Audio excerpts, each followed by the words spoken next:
Dear students, this lecture is based on problem solving strategy and some very good examples on Coulomb's law.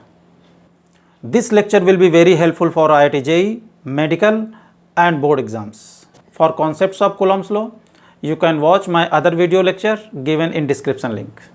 Now I begin with a very simple problem solving strategy. Problems that involve Coulomb's law are no different from other problems that require us to apply Newton's second law. So the strategy used for Newton's law works here. However, there are specific tips that you may find very helpful. For regular online physics classes, please subscribe my channel. Assignments and study material in PDF format are provided in my free Google Classroom. The Google Classroom code is given in description link. Please join it and download your study material, assignments and test papers from there. Now let us begin. As in many problem solving strategies, a sketch is often a good start. Here we draw a hybrid free body diagram similar to traditional free body diagram used when applying Newton's second law. The only difference between free body diagram and hybrid free body diagram is that in hybrid free body diagram, we also show the interaction between charged particles, which is governed by Newton's third law. Let us understand it step by step. The first step is represent each object. Because Coulomb's law involves the interaction between at least two charged objects, it is often best to represent each object. For example, in this diagram, we have four charged spheres having charges Q1, Q2, Q3 and Q4 at the vertices of a square of side R. It is a charged sphere of charge Q1, it is charged sphere of charge Q2, charge Q3 and charge Q4. Now second step is represent the objects as dots. Coulomb's law applies to objects that can be modeled as particles. So on hybrid free body diagrams, represent the object as dots. The distance r that appears in Coulomb's law is the center to center distance. When a spherical object is represented as a dot, place the dot at the sphere's center. For example, we replace all spheres of step 1 by dots like this. These dots are at the center of each sphere respectively, and their center to center distance is also r. In step 3, label information about the charges. In this step, we label the information about the charged particles on the diagram. For example, if object O has a charge of minus 15 nanocoulomb, write it as Q1 is equal to minus 15 nanocoulomb near its dot. If no information is given, it is best to assume the particle's charge as positive. Now step 4 is circle the subject and draw vectors representing the force exerted on the subject. Usually you are interested in finding the total electrostatic force exerted on one of the particle. We call this particle as the subject. Circle the subject like this. Then use your knowledge of electrostatic force to draw vectors representing the force exerted by all the other objects on the subject. Place the tail of each vector on the subject. Suppose we have to calculate force on charge Q1 due to all other charges. So we first draw a circle on it, and it is your subject. Here all the other dots are objects, but this is your subject. As no information is given about the charges, so we assume them as positive. And the electrostatic repulsion due to charge Q2 on Q1 is F12, and it is in negative direction of x-axis. So we draw a force vector like this along negative x direction. Electrostatic repulsion due to charge Q4 on Q1 is F14, and it is along the negative direction of y-axis, along this direction. And electrostatic repulsion due to charge Q3 on Q1 is F13, and it is away along the line joining these charges, as like this vector F13. Although the magnitude of the forces is not critical at this stage, it is important to indicate the direction. Draw the vector towards a particular object if that object has the opposite sign as the subject, because in this case the force will be attractive in nature. And draw the vector away from the object if that object has the same sign as that of the subject, because in this case the electrostatic force will be repulsive. For example, in this diagram, all the objects have same sign of charge as the subject. So, all the force vectors are away from the objects. Now, step 5 is indicate the subject's acceleration. In this hybrid free body diagram, it is shown by vector A. The sixth point is choose a coordinate system. In this figure, it is your x-axis and it is your y-axis. Now solve the problem by using Newton's laws. The drawing of the subject with force vectors extending from it is treated as free body diagram. Then Newton's second law is applied. Often that means write the electrostatic force in component form and then algebraically combine the components. Be careful about signs. You already took the sign of the charges into account when you determined the direction of each vector. When you substitute in values for the charge, you probably need only the absolute value of the charge. Let us understand the whole strategy by considering some examples. Our first example is two small spherical insulators are separated by 2.5 cm, which is much greater than either of their diameters. Both carry positive charge, one plus 60.0 microcoulomb and other plus 6.66 microcoulomb. A third charged sphere remains at rest between the two spheres and along the line joining them. What is the position of this third charged sphere? What can you say about the sign and magnitude of this charge? This figure shows the given situation. Suppose one sphere is represented by this red dot and its charge is Q1 is equal to plus 60.0 microcoulomb, whereas other sphere by this red dot and its charge is represented by Q2 is equal to plus 6.66 microcoulomb. These two spheres are placed along x-axis. The distance of Q2 from Q1 is 0.025 meter. It is given by x2 is equal to 0.025 I cap meter. Q0 is the third charge which remains at rest between the two spheres and along the line joining them. Suppose the distance between Q1 and Q0 is x0. Now we can say that these three charges are objects. Since charge Q0 remains at rest, so net electrostatic force on it should be 0. Therefore, from step 4 described earlier, we have to consider Q0 as subject and make a circle around it, as shown here. Net electrostatic force on this charge Q0, that is on subject, should be 0. Since charge of Q0 is not given, so we have assumed it as positive. Here F1 is the electrostatic repulsive force of charge Q1 on Q0 and F2 is the electrostatic repulsive force of Q2 on Q0. Since charge Q0 is at rest, so we have marked its acceleration A is equal to 0. If we denote net force on charge Q0 by sigma F, then sigma F is equal to F1 plus F2 and its value is equal to 0. That is sigma F is equal to F1 plus F2 is equal to 0. From here we get F1 is equal to minus F2. Here F1 and F2 are vector quantities. Therefore magnitude of F1 will also be equal to magnitude of F2. Now the value of F1 is k Q1 Q0 upon R1 square and value of F2 is k Q2 Q0 upon R2 square. Therefore k Q1 Q0 upon R1 square is equal to k Q2 Q0 upon R2 square. Here R1 is the distance between Q1 and Q0 and R2 is the distance between Q2 and Q0.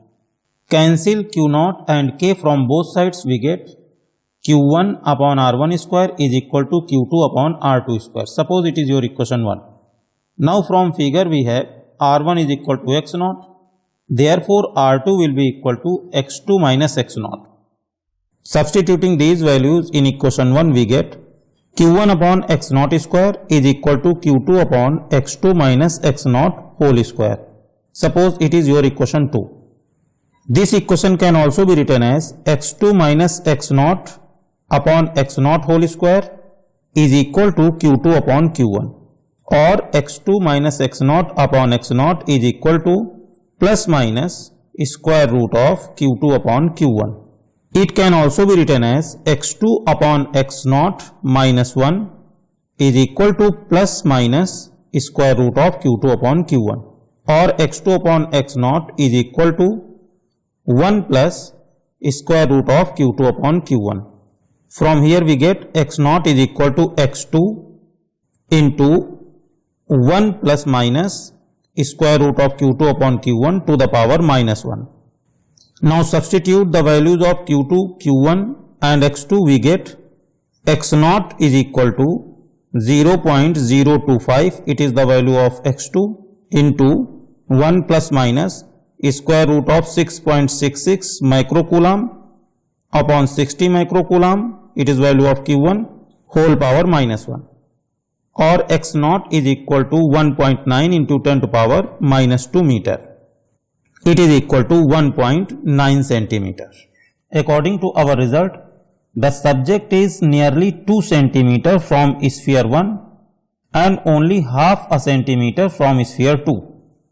It is important to note that for zero electrostatic force or electric field, the subject always remains closer to sphere that has a smaller charge. Because Q0 cancels, neither its magnitude nor its sign matters. In other words, we cannot tell whether Q0 is positive or negative, and we cannot determine its magnitude. Now example 2 is, consider 3 point charges located at the corners of a right triangle as shown in adjoining figure, where Q1 is equal to Q3 is equal to 5.00 microcoulomb, Q2 is equal to minus 2.00 microcoulomb, and A is equal to 0.100 meter. Find the resultant force exerted on Q3. In this figure, 3 charges Q1, Q2 and Q3 are shown. The distance between Q1 and Q2 is A, and between Q2 and Q3 it is also A. So from Pythagoras theorem, this distance will be A square root 2. Here we have to calculate resultant force on charge Q3. So it is our subject. Since Q2 is negative and Q3 is positive, so electrostatic attraction of Q2 on Q3 is towards object Q2, and it is given by vector F23. As Q1 and Q3 both have same sign, both are positive here, so the electrostatic force on subject Q3 due to object Q1 will be away from object Q1. It is represented by vector F13. From figure, the distance Q1, Q2 and Q2, Q3 are equal. Therefore, these angles will also be equal. As angle at Q2 is 90 degree, therefore this angle at Q3 will be equal to 45 degree. This is opposite angle, so it will also be equal to 45 degree. To find the net electrostatic force on Q3, we resolve the force vectors into component forms along x and y axis. The x component of force F13 is F13 cos 45 degree, and y component of F13 is F13 sin 45 degree. The magnitude of F13 is F13 is equal to K Q1 Q3 upon square root 2 into A whole square. Square root 2 into A is the distance between charges Q1 and Q3. And magnitude of F23 is F23 is equal to K Q2 Q3 upon A square. A is the distance between Q2 and Q3. Since F13 cos 45 degree and F23 are oppositely directed, therefore X component of net electrostatic force on Q3 is given by Fx is equal to F13 cos 45 degree minus F23, and Y component of net electrostatic force Fy is equal to F13 sin 45 degree. Therefore, net electrostatic force on Q3 in vector form will be F is equal to Fx I cap plus Fy j cap. Now magnitude F13 is given by F13 is equal to K Q1 Q3 upon square root 2 into A whole square. On substituting the values of K, Q1, Q3 and A, we get F13 is equal to 11.2 Newton and F23 is equal to K Q2 Q3 upon A square.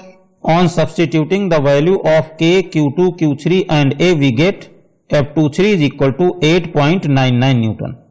On substituting these values in Fx and Fy, we get Fx is equal to F13 cos 45 degree minus F23. It will be equal to 11.2 cos 45 degree minus 8.99.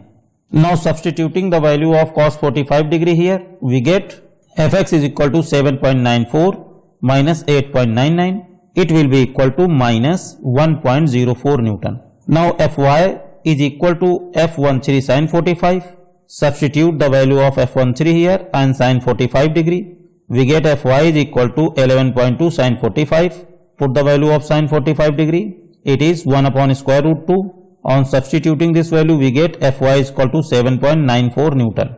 Therefore, net electrostatic force in vector form is given by F is equal to Fx I cap plus Fy j cap. Now substitute the value of Fx and Fy here. We get F is equal to minus 1.04 I cap plus 7.94 j cap. Now example 3 is, what if the sign of all three charges were changed to the opposite signs? How would that affect the result for F? See this figure. We have changed the sign of each charge without changing their magnitudes. Since object Q2 and subject Q3 still have opposite sign, so F23 will be towards object Q2 as in previous case, and Q1 Q3 still have same sign. Therefore, the electrostatic force of object Q1 on subject Q3 will be away from object Q1. It is shown by F13 like previous case. So we can say that the charge Q3 would still be attracted towards Q2 and repelled from Q1 with forces of same magnitude. Therefore, the final result for F would be the same. Now example 4. If a charged body is placed near a neutral conductor, will it attract the conductor or repel it? In this figure, it is a charged body which is placed near a neutral conductor. Since this conductor is neutral, therefore it has equal amount of positive and negative charges. Due to positively charged body, an electric field is created around it, which is away from charged body, having charge plus Q. This field applies an electrostatic force on positive and negative charges of neutral conductor. The direction of electrostatic force on negative charge is opposite to the electric field created by a charged body. Therefore, negative charge shifts towards charged body. Since this negative charge comes from atoms on the right side of the body to the atoms on left side, as a result, a deficiency of negative charge is created on right side. So, right side of the body gets positively charged and left side negatively charged. The magnitude of these induced charges are equal. Now, there is an electrostatic repulsion between positive charge on right side and charged body, whereas electrostatic attraction between charge plus Q and this negative charge. As effective distance between charged body and negative charge is smaller as compared to the distance between charge plus Q and this positive induced charge. And we also know that F proportional to 1 upon effective distance square between the charges. Therefore, there will be more attraction as compared to repulsion. So, a neutral body will get attracted towards a charged body. Therefore, we can say that if there is an attraction between two bodies, then one of them may be neutral. But if there is a repulsion between two bodies, both must be charged. Charged means similarly charged. So, repulsion is the sure test of electrification.